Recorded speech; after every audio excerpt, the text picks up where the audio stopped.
Saidabad colony చిన్నారి హత్యాచార ఘటనలో నిందితుడు ఆత్మహత్య చేసుకున్నాడు. స్టేషన్ ఘన్పూర్ వద్ద రైల్వే ట్రాక్ పై పడి ఆత్మహత్య చేసుకున్నాడు. దీంతో సైదాబాద్ కాలనీ వాసులు సంబరాలు చేసుకున్నారు. నిందితుడికి తగిన శాస్తి జరిగిందని స్థానికులు హర్షం వ్యక్తం చేశారు.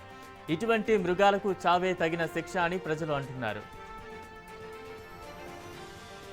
భద్రాద్రి కొత్తగూడెం జిల్లాలో అమానవీయ ఘటన చోటు చేసుకుంది. జిల్లా వ్యాప్తంగా ఉన్న వికలాంగులు తమ సమస్యలను ఆర్డీఓకి విన్నవించుకునేందుకు ఆర్డీఓ కార్యాలయానికి వెళ్లారు. ఆ సమయంలో ఆర్డీఓ లేకపోవడంతో ఛాంబర్ ఎదుట విధులు నిర్వహిస్తున్న అటెండర్ నరేష్ వద్దకు వెళ్లి విచారించే ప్రయత్నం చేశారు. మాటలు రాని వికలాంగుడు సైగలతో నరేష్తో విచారించే ప్రయత్నం చేశాడు. అటెండర్ నరేష్ వారు చెప్పేది వినకుండా వారిపై ఆగ్రహించి దాడి చేశాడు. అంతటితో ఆగకుండా వారిని ఆఫీసు బయటకు గంటేశాడు. దీంతో వికలాంగులు కార్యాలయం ఎదుట బైఠాయించి ఆందోళనకు దిగారు. విశాఖ ఏజెన్సీ ప్రాంతంలో మళ్లీ తుపాకుల మోత మోగింది. మల్కన్గిరి, కోరాపుట్ జిల్లాల సరిహద్దుల్లో కొండపై మావోలు శిబిరం ఉన్నట్లు సమాచారం అందడంతో పోలీసులు గాలింపు చర్యలు చేపట్టారు. అడవిలో గాలిస్తున్న పోలీసు బలగాలపై మావోయిస్టులు కాల్పులు జరిపారు. దీంతో పోలీసులు మావోలపై ప్రతి కాల్పులు జరిపారు. మావోయిస్టులు కాల్పులు జరుపుకుంటూ శిబిరం నుంచి తప్పించుకున్న మావోయిస్టుల కోసం గాలింపు చర్యలు నిర్వహించినట్లు మల్కన్గిరి జిల్లా ఎస్పీ ప్రహ్లాద్ మీనా తెలిపారు. మావోయిస్టుల శిబిరాన్ని ధ్వంసం చేశారు పోలీసులు. పెద్ద ఎత్తున పేలుడు పదార్థాలను స్వాధీనం చేసుకున్నారు. తూర్పుగోదావరి జిల్లా రాజమహేంద్రవరంలో టీడీపీ చేపట్టిన రైతు ర్యాలీని పోలీసులు అడ్డుకున్నారు. నిరసనకు దిగిన ఎమ్మెల్యే గోరంట్ల బుచ్చయ్య చౌదరిని, మాజీ మంత్రి జవహర్ను, కార్యకర్తలను పోలీసులు అడ్డుకోవడంతో రోడ్డుపైనే బైఠాయించారు. పోలీసులు అధికార పార్టీ నేతల చేతుల్లో కీలు బొమ్మల్లా మారారని గోరంట్ల ఫైర్ అయ్యారు. మానవ హక్కులను అడుగడుగునా కాల రాస్తున్నారని, దీనిపై సుప్రీంకోర్టును ఆశ్రయిస్తారని ఆయన అన్నారు. రైతుల హక్కుల కోసం పోరాడుతుంటే పోలీసులు అడ్డుకోవడం అన్యాయమని అన్నారు ఎమ్మెల్యే గోరంట్ల బుచ్చయ్య చౌదరి. మహబూబ్ నగర్ జిల్లా కొత్త మల్గర గ్రామంలో టీఆర్ఎస్ నేతల దాడిలో మరణించిన మహేష్ కుటుంబాన్ని బీజేపీ జాతీయ ఉపాధ్యక్షురాలు డీకే అరుణ పరామర్శించారు. రాష్ట్రంలో టీఆర్ఎస్ నాయకులు గూండాల్లా వ్యవహరిస్తున్నారని ఆమె ఫైర్ అయ్యారు. మహేష్ అన్యాయాలపై ప్రశ్నించడాన్ని జీర్ణించుకోలేని గ్రామ సర్పంచ్ మహేష్పై దాడి చేసి చంపేశారని ఆవేదన వ్యక్తం చేశారు. అధికార మదంతో మహేష్పై దాడికి పాల్పడిన సర్పంచ్ భర్తను కఠినంగా శిక్షించాలని డిమాండ్ చేశారు. బాధితుడి కుటుంబాన్ని ప్రభుత్వమే ఆదుకోవాలని డీకే అరుణ అన్నారు. కాణిపాకం స్వయంభూ శ్రీ వరసిద్ధి వినాయక స్వామికి శ్రీశైలం దేవస్థానం నుంచి ఆలయ ఈవో దంపతులు అధికారులు పట్టు వస్త్రాలు సమర్పించారు. స్వామివారి వార్షిక బ్రహ్మోత్సవాల సందర్భంగా పట్టు వస్త్రాలు తీసుకువచ్చారు.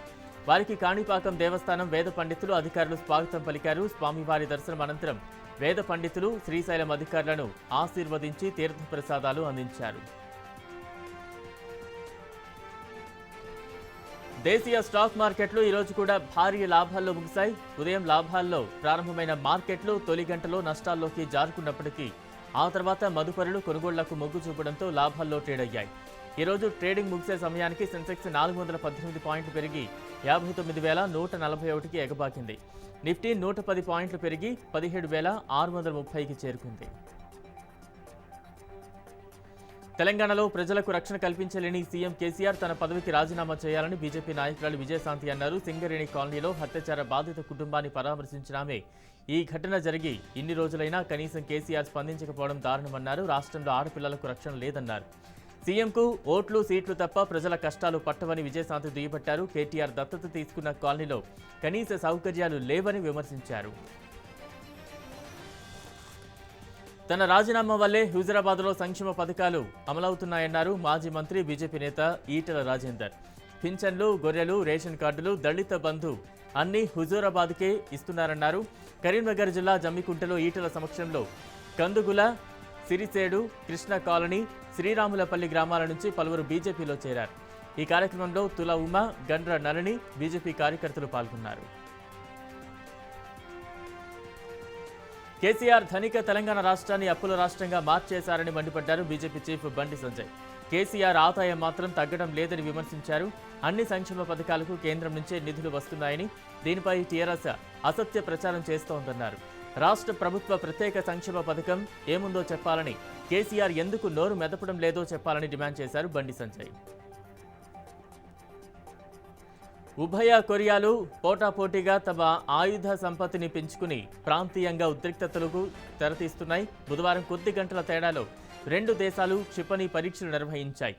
ఉత్తర కొరియా మళ్లీ దిగువ శ్రేణి క్షిపణి ప్రయోగాలు చేయడంతో దక్షిణ కొరియా దానికి పోటీగా ఏకంగా సముద్ర గర్భంలో క్షిపణి ప్రయోగాలు చేసి తన సత్తా చాటింది. జలాంతర్గామి నుంచి క్షిపణి పరీక్షలు నిర్వహించగలిగే అత్యాధునిక సాంకేతిక పరిజ్ఞానాన్ని సొంతం చేసుకున్న 7వ దేశంగా దక్షిణ కొరియా నిలిచింది. కొత్తగా నిర్మించిన సబ్మెరైన్ ఆహ్చాంగ్ హూ ద్వారా సముద్ర గర్భంలో ఈ క్షిపణి పరీక్షలు నిర్వహించినట్లుగా దక్షిణ కొరియా అధ్యక్షుడు భవనం వర్గాలు తెలిపాయి. పూర్తి స్వదేశీ పరిజ్ఞానంతో నిర్మించిన 3000 టన్నుల బరువున్న సబ్మెరైన్ నుంచి నిర్దేశిత లక్ష్యాలను ఈ క్షిపణి ఖచ్చితంగా ఛేదించింది. అంతకుముందు ఉత్తర కొరియా 2 షార్ట్ రేంజ్ బాలిస్టిక్ క్షిపణి పరీక్షలు నిర్వహించింది. కాగా ఇదిలాగే కొనసాగితే ద్వైపాక్షిక సంబంధాలకు తీవ్ర విఘాతం కలగడం ఖాయమని ఉత్తర కొరియా అధినేత కిమ్ సోదరి యో జాంగ్ హెచ్చరించారు. చైనాలో కోవిడ్ కేసులు పెరుగుతుండటంతో అనేక ప్రాంతాల్లో కఠినమైన లాక్డౌన్లు విధించింది. నగరాల్లో అధిక సంఖ్యలో కోవిడ్ నిర్ధారణ పరీక్షలు జరిపేందుకు చైనా ప్రభుత్వం ఆదేశాలు ఇచ్చింది. చైనా తూర్పు తీరంలోని పలు రాష్ట్రాల్లో కరోనా కేసులు అంతకంతకు పెరిగిపోతున్నాయి. ఫుజియాన్ ప్రావిన్స్లోని పుతియాన్ నగర వ్యాప్తంగా అధికారులు కట్టుదిట్టమైన ఏర్పాట్లు చేశారు. కరోనా హాట్స్పాట్ ప్రాంతాలను పూర్తిగా మూసివేశారు. ఈ నగరంలో కొత్తగా 50 కేసులు నమోదైనట్లు జాతీయ ఆరోగ్య కమిషన్ తెలిపింది. జియోమెన్ క్వాన్జౌలలో డెల్టా వేరియంట్ వ్యాప్తిని దృష్టిలో ఉంచుకుని ప్రయాణాలపై అధికారులు ఆంక్షలు విధించారు. ఫుజియాన్ ప్రాంతంలో 152 కేసులు బయటపడగా అక్కడి ప్రజలను ఇళ్లకే పరిమితం కావాలని ప్రభుత్వం ఆదేశాలిచ్చింది. డెల్టా రకంతో పాటు మరికొన్ని వేరియంట్లు వ్యాప్తి చెందుతుండటంతో చైనా మరిన్ని చర్యలు చేపట్టింది. ఐక్యరాజ్య సమితి మానవ హక్కుల కౌన్సిలర్ సమావేశంలో దాయాది దేశమైన పాకిస్తాన్పై భారత్ మండిపడింది. కశ్మీర్ అంశాన్ని లేవనెత్తిన ఇస్లామిక్ కోఆపరేషన్ ఆర్గనైజేషన్కు చురకలంటించింది. విఫల దేశం పాక్ నుంచి పాఠాలు నేర్చుకునే స్థితిలో భారత్ లేదని ఘాటుగా స్పందించింది. ఉగ్రవాదులకు పాకిస్తాన్ బహిరంగంగా మద్దతు ఇస్తోందని, వారికి ఆర్థికంగా సాయం చేస్తోందని నిన్న జరిగిన 48వ మానవ హక్కుల కౌన్సిల్లో భారత్ ఆరోపించింది. ఐరాస జాబితాలో ఉన్న ఉగ్రవాదులు సహా ఇతర ముష్కరులకు అండగా నిలవడం పాక్ ప్రభుత్వ రాజ్యాంగ విధానంగా ఉందని విమర్శించింది. భారత్కు వ్యతిరేకంగా తప్పుడు హానికరమైన ప్రచారం చేయడం ఇస్లామాబాద్కు అలవాటుగా మారిందని ఘాటుగా స్పందించింది. పక్క దేశ అంతర్గత వ్యవహారాలపై మాట్లాడే అర్హత ఓఐసీకి లేదని భారత శాశ్వత మిషన్ మొదటి కార్యదర్శి పవన్ బాదే స్పష్టం చేశారు. తజికిస్తాన్ రాజధాని దుషాంబేలో రేపు ప్రారంభం కానున్న వార్షిక షాంఘై సహకార సంఘం సదస్సులో ప్రధాని నరేంద్ర మోదీ వర్చువల్ పద్ధతిలో ప్రసంగించనున్నారు. భారత విదేశాంగ మంత్రి ఎస్ జైశంకర్ నేరుగా దుషాంబేకు వెళ్లి అక్కడ జరుగుతున్న ఎస్సీఓ సదస్సులో పాల్గొని భారత అభిప్రాయాలను పంచుకోనున్నారు. ఎస్సీఓలో పూర్తి స్థాయి సభ్యదేశం హోదా సంపాదించాక భారత్ ఈ సదస్సులో పాల్గొనడం ఇది 4వసారి. కానీ వర్చువల్ పద్ధతిలో సదస్సు జరగడం ఇదే తొలిసారి. తజికిస్తాన్ అధ్యక్షుడు ఎమోమలీ రెహమాన్ అధ్యక్షతన ప్రారంభమయ్యే 21వ ఎస్సీఓ సదస్సులో సభ్యదేశాల అగ్రనేతలు నేరుగా కొందరు వర్చువల్ పద్ధతిలో పాల్గొనున్నారు. రష్యా అభివృద్ధి చేసిన కరోనా సింగిల్ డోసు టీకా స్పుత్నిక్ లైట్కు 3వ దశ క్లినికల్ ట్రయల్స్ నిర్వహించేందుకు భారత ఔషధ నియంత్రణ మండలి డాక్టర్ రెడ్డీస్కు అనుమతినిచ్చింది. ఈ టీకాను మన దేశంలో విడుదల చేసేందుకు రష్యా ఆర్డీఐఎఫ్తో డాక్టర్ రెడ్డీస్ ల్యాబ్ ఒప్పందం కుదుర్చుకుంది. తాజాగా ఈ టీకా 3వ దశ ట్రయల్స్కు అనుమతి లభించడంతో టీకా విడుదల మార్గం సుగమమైంది. స్పుత్నిక్ లైట్ 79% ప్రభావం చూపించినట్లుగా ఆర్డీఐఎఫ్ గతంలో ప్రకటించింది. త్వరలో నిర్వహించే 3వ దశ పరీక్షల్లోనూ సానుకూల ఫలితాలు లభిస్తే టీకాను భారత్లో విక్రయించేందుకు లైన్ క్లియర్ కానుంది.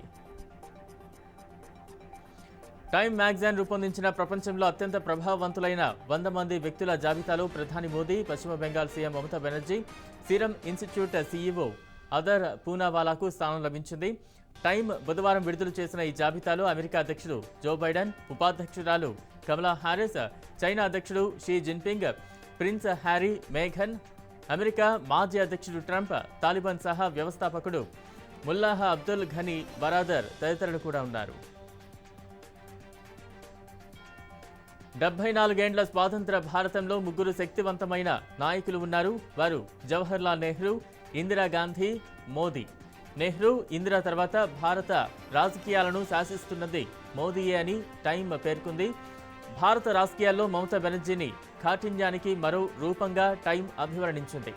ప్రపంచంలో అతిపెద్ద వ్యాక్సిన్ల తయారీ సంస్థకు పూనవాలా సారథ్యం వహిస్తున్నారని, కరోనాను అంతం చేయడంలో కీలక పాత్ర పోషించగలరని పేర్కొంది.